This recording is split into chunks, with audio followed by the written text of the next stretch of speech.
So I'm having a chat with Fangs Out. How are you guys? So, thank you. All good, thank you very much. Good. Here at 2000 Trees. First time. How was your set? Unreal. For 11 o'clock in the morning, I expected to go, oh, there's no one here, and it was like, from the get-go, it was like half full, and then gradually second song in, it was just getting fuller and fuller, and then nobody left. I was like, oh, that's all you can ask for, that's all you can ask for. It's a weight off. When you see like a crowd full of people, there's no words to kind of describe it really. So we're just grateful for those people. The second people hear music, they'll want to go and check it out. Yeah. And That's the cool thing. Is like the festival. From what I've like I say, it's our first time here, so everyone was like, people just go and check it out, and it's sick to see people come in and stay. Yeah. It's when people come in and go, nah, and go again. You go, oh, it's us. But no, it was perfect, absolutely perfect. Good, and I'm sure the people got to hear you play tracks off your new EP, which is out now. For those who've not heard it yet, tell us a bit about the release. So we had an EP out in October 2023. It's called The Humour in Hell. 5 tracks that we recorded with Owen Davis, who's our dear friend, technically a 5th member of the band. So he's actually done in-ear monitors today, so big part of our team. So. Yeah, I've worked with him for years. He's been perfect. Whether it be in the studio or in a live situation, he makes us sound good. So that's nice. So we released that in October, and then we've just been playing that, kind of just trying to plumb that, and then Sabbath Town is our kind of hit release off that. It's just a nod to Birmingham. That's where kind of we're from. So, and like when we played Sabbath Town today, it's like goosebumps when we had the crowd singing back that song was just something else. It's something that we wasn't expecting at all. So.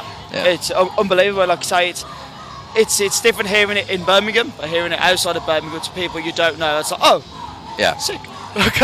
There's a reassurance there for sure. Yeah, for sure. Have you now started writing for the next release? Yes. Yeah. I don't know if we were going to talk about like saying that with what we're doing, but yeah, we've started. Yeah. Hopefully going to get into the studio by the end of the year and do either a couple of more singles. But whether this is going to be something that we announce, but we're planning on writing an album. Yeah, and that'll be, like I say, we've got like such a back catalogue of like files and riffs and songs and stuff. It's like, right, okay, now we're in festival season, do the shows that we need to do, and we've got a good solid worth of batch of songs now. It's going to be over the next 6 months now, is narrowing those down to what we're going to release. And like I say, like Jay said, we'll do a single or two, and then I can imagine the album's going to be mid next year, later next year. Ideally, ideally next year if we can, but obviously, funds permitting. But you know how these are, of course, yeah. But obviously, we've got 3 guitarists in our band basically, so it's like like Ben said, we've got riffs, we've got so it's just trying to now put them all together and make some actual songs. So, but we've started. So, do you know what direction you're wanting to take it? Whether it's going to get heavier, more melodic? Well, I think we've found our sound. I think that. Whenever we speak to somebody, we get a lot of references to Every Time I Die, which we understand, but they are a massive influence to us. Yeah. But I think that we do have our sound, and we're kind of sticking with that. But we are trying to just, I'll say, level up. Yeah. Is kind of what it's.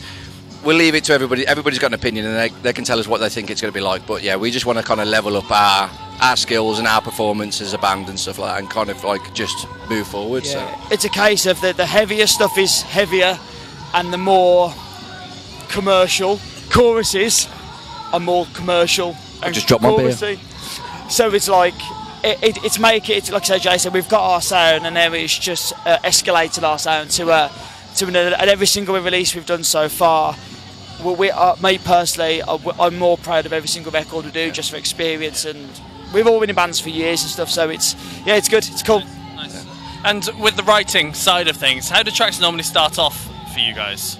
A riff, like Ben, Mikey, me will have a riff, and we'll either take it into the room, or like I'll compose a song, like, or an idea of a composition, and then Mikey or Ben will have an idea to say, oh, let's do that, and then we do that. But like I can program drums, but then we just go, Al, it's not this, like drums that we put on, like that's not how we want it to be. If you've got an idea, you can write the drums as how you want it to be. So Al has the freedom with his drumming, and then we just all kind of come together. We never, and the bonus about us, we don't fall out about writing riffs. We just like, that's a great idea, let's try that.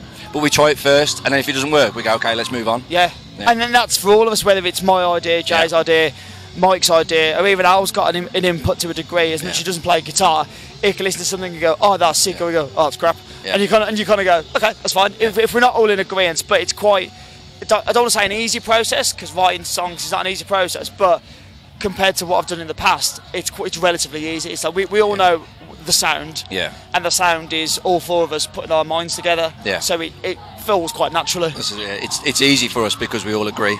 We know where we want to go, we know the sound, we know what we like, and we're writing music that we want to listen to at the end of the day. So like I said, we all listen to different music outside of the band. So if you listen to all of our Spotify playlists, they're so different. They're so different, but you hear a little bit of everything in the tunes that we write, and like I say, the more we write, the more you hear, the more of everybody else's difference, I guess, and that's what it's worked so far. Agreed. Nice. And I spoke to the drummer of Harriet a couple of years ago, who said he overdoes it when he programs in the drums. I love Harriet. I love Harriet. Does the same go for you?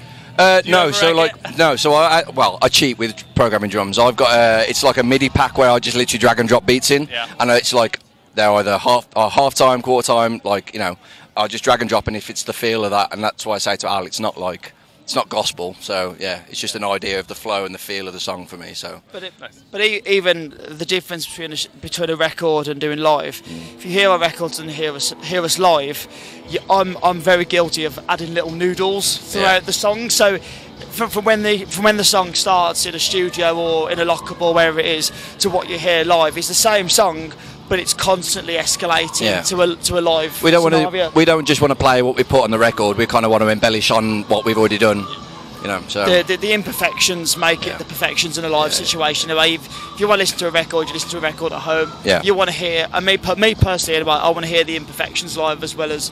And if you bands make mistakes, I make mistakes. We all make little mistakes. But it's about laughing about it, laughing and go, oh, whatever. And that's what, my opinion, that's what makes a good live band. For sure. Guys, it's been a pleasure. Thank you very much. Having a chat with you. Thank you very much. Thank you. Thank you. Cheers.